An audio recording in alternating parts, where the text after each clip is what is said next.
آج ایک آدمی آیا اپنی بوڑھی والدہ کو لے کے، وہ والدہ بیچاری بیمار تھی، بوڑھی تھی. مجھے کہنے لگا میری والدہ ہیں بیچاری پریشان ہیں، اب ان کو وہم ہو گیا ان پہ کوئی جادو تو نہیں ہو گیا ہے. میں نے اس کی والدہ کو دیکھا، بہت تکلیف میں تھی بیچاری، گھٹنوں کی تکلیف اور بڑھاپے کی تکلیف. تو میں نے اس نوجوان کو دیکھا، میں نے کہا یار آپ ان کی خدمت کر رہے ہو؟ کہہ رہے میں اکیلا ہی ہوں خدمت کرنے والا. میرے لیے نا اپنے جذبات پہ قابو رکھنا مشکل ہو گیا. تو میں نے اس کے کندھے پہ ہاتھ رکھا. ظاہر انسان تنگ آ جاتا ہے نا، ایک بوڑھی ماں کی 24 گھنٹے کی، اور میری اس کی ماں کی حالت کو دیکھ کے مجھے اندازہ ہو گیا کہ اس کی خدمت آسان نہیں ہے، اس کی سننا بڑی مشکل ہے. ظاہر بوڑھا ہے بیچارہ، بوڑھا تو بولتا رہے گا اور اس کو چاہیے کوئی سنے. اتنا دیر سننا پھر اس کو برداشت کرنا. تو میں نے اس کے کندھے پہ ہاتھ رکھا، میں نے کہا میرے بھائی ایک سیکنڈ جو آپ برداشت کر رہے ہو نا، ایک سیکنڈ خدا کی قسم حج اور عمرے سے بہتر ہے. اس کو ہلکا نہ سمجھنا، اس کو بوجھ نہ سمجھنا. اللہ بہت نوازے گا تمہیں اس خدمت پہ. دنیا میں کچھ ہو سکتا ہے بزنس کا لاس ہو جائے، جو ٹائم دکان پہ بیٹھنے کا تھا وہ بھی کس کو دے رہا ہے.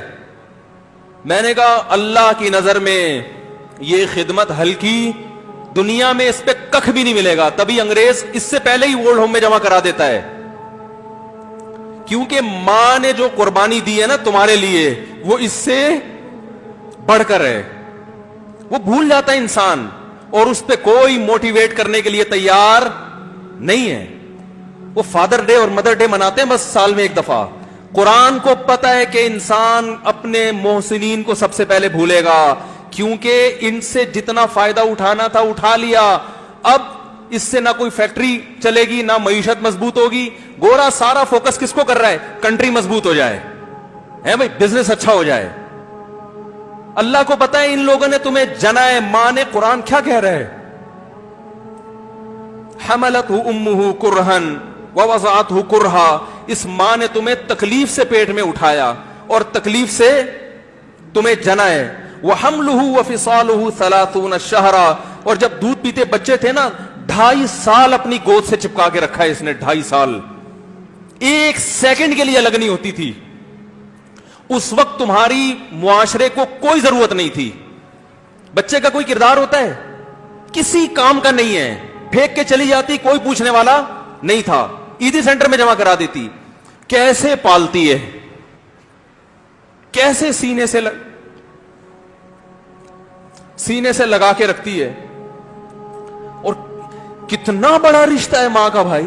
دنیا میں اس سے بہترین رشتہ اللہ نے کسی کا خدا کی قسم بنایا نہیں ہے. اس سے بہتر محبت کی اور خدمت کی مثال ملتی نہیں ہے دنیا میں، جتنی ماں اپنے بچے کے لیے کرتی ہے. اپنے ہی باڈی سے نکلا ہوا دودھ اسے پلاتی ہے، اپنی باڈی خرچ کرتی ہے اس کے اوپر. آپ کی باڈی بھی اس کی باڈی سے بن رہی ہے، آپ کو شیلٹر بھی دے رہی ہے، اور پھر ساری زندگی روٹیاں پکا پکا کے کھلاتی رہتی ہے. کوئی ملازم رکھ کے دیکھ لو، 1 دن پکائے گا، 2 دن پکائے گا، تنخواہ مانگنے آئے گا. پھر اس سے غرض نہیں ہوتی کہ آپ کھا بھی رہے کہ نہیں کھا رہے. نہیں کھاؤ گے تو تکلیف ہوتی ہے اس کو. بھائی انتہا ہوتی ہے خدمت کی. 10 سال 20 سال جب تک شادی نہیں ہو جاتی نا، کون کھلاتا ہے؟ ہر وقت فکر، ناشتہ کیا نہیں کیا، کھانا کھایا نہیں کھایا، یہ کھا لے وہ کھا لے، یہ نہیں اچھا لگتا وہ پکا دیتی ہوں. اور بھائی کسی کو کرائے پر لے کر آؤ، کسی کو تنخواہ پہ رکھو، خدا کی قسم عذاب میں آ جائے گا، تنگ آ جائے گا تھوڑے دنوں میں وہ. اور کمال در کمال یہ کہ انتہائی ایسی خدمت کرنے کے بعد اس خدمت کا معاوضہ بولو بھائی نہیں مانگتی. تو جب وہ بوڑھی ہوتی ہے تو انسان وہ سارا پروسیس بولو بھائی بھول جاتا ہے. اب اس کو یہ بوجھ لگتا ہے، کھانس رہی ہے، گھٹنوں میں تکلیف ہے،